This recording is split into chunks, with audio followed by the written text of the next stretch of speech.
আমরা লক্ষ্য করছি গত কয়েকদিন যাবৎ আইসিটি আদালতে কয়েকটি গুম মামলার চার্জশিট দাখিল নিয়ে দেশে ও বিদেশে কয়েকটি ইউটিউব চ্যানেল থেকে কতিপয় চিহ্নিত ব্যক্তি সেনাবাহিনীর অভ্যন্তরে গুজবের মাধ্যমে অস্থিরতা ছড়ানোর চেষ্টা করছেন।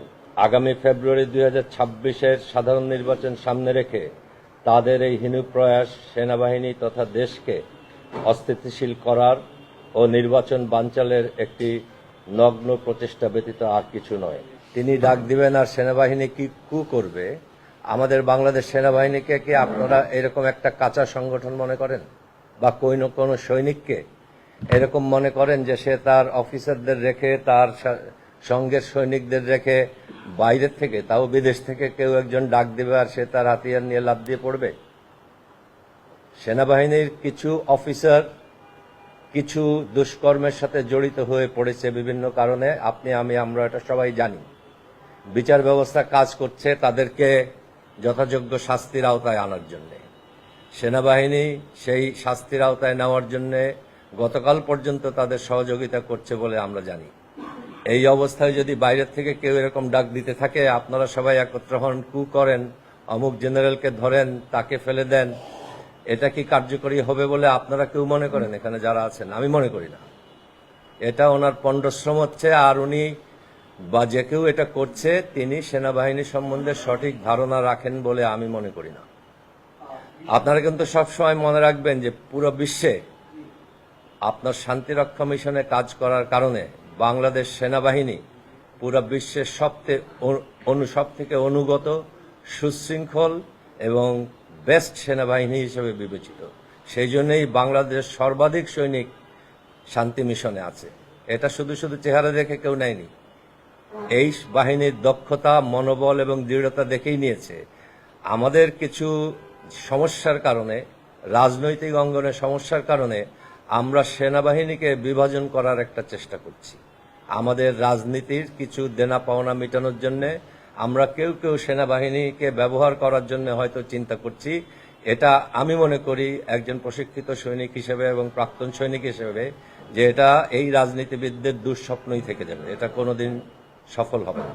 বাংলাদেশ সেনাবাহিনী যখন ভারতের ছিল, বর্ডার ক্রস করে চলে গিয়েছিল এবং সেখানে তারা পুনর্গঠিত হয়, সেই সময় কাদের দ্বারা পুনর্গঠিত হয়েছিল? তারা যুদ্ধের পরে সেই ছাত্র জনতা যারা সেনাবাহিনীর বিভিন্ন ব্যাটালিয়নে যোগ দিয়েছিল, তারা আবার কর্মস্থলে ফিরে যাওয়ার পরে কি হয়েছিল, এইগুলি একটু জানলে আপনি দেখবেন সেই সময়ের প্রেক্ষাপট আর এখনকার প্রেক্ষাপট এক না।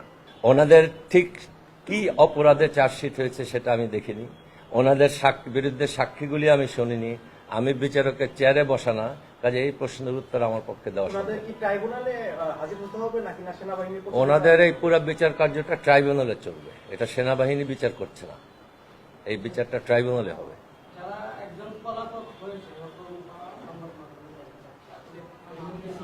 যে কোনো পলাতক আসামির ব্যাপারে দেশের আইন আছে, যেরকম যে তাকে ধরার জন্য যে আইনি প্রক্রিয়া নেওয়া হয়, ওনার ব্যাপারেও বা সেনাবাহিনীর কেউ যদি পলাতক থাকে এই কেসে, তাদের ব্যাপারেও একই রকমের ব্যবস্থা আইন আদালত নেবে বলে আমি মনে করি, এবং সেটাই করা উচিত।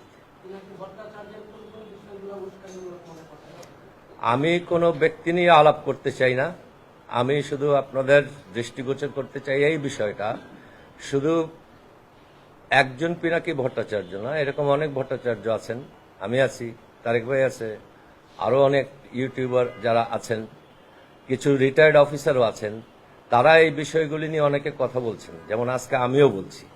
তা আমি সবাইকে অনুরোধ করব, তাদের মধ্যে কারা গঠনমূলক কথা বলছেন আপনারা সেটা বিবেচনা করবেন, কারা ধ্বংসাত্মক কথা বলছেন আপনারা বিবেচনা করুন, কারা হিংসা ছড়ানোর জন্য কথা বলছেন আপনারা বিবেচনা করুন, কারা ক্যান্টনমেন্টের জুনিয়র অফিসার আর সৈনিকদের ডাক দিচ্ছেন একটা করার জন্য আপনারা বিবেচনা করুন। আমাদের দেশে যদি এখন যে কোনো কারণে একটা অস্থিরতা হয়, সেটার জন্য লাভবান হবে আমাদের শত্রু ভারত, কোনো সন্দেহ আছে আপনাদের? কাজে সেই ভারতের হাত শক্তিশালী করার জন্য আমিও যদি একটা কথা বলি, আমিও যদি এমন একটা আচরণ করি যে আমার দেশ 7 দিনের জন্য কোনো একটা এলাকা অচল হয়ে পড়ে, তাতে লাভবান হবে ভারত আর আওয়ামী লীগ। কাজেই আপনারা এই বিষয়গুলির দিকে খেয়াল রাখুন এবং কোথাও ঝাঁপ দিয়ে পড়ার আগে দেশের স্থিতিশীলতা বিবেচনা করুন।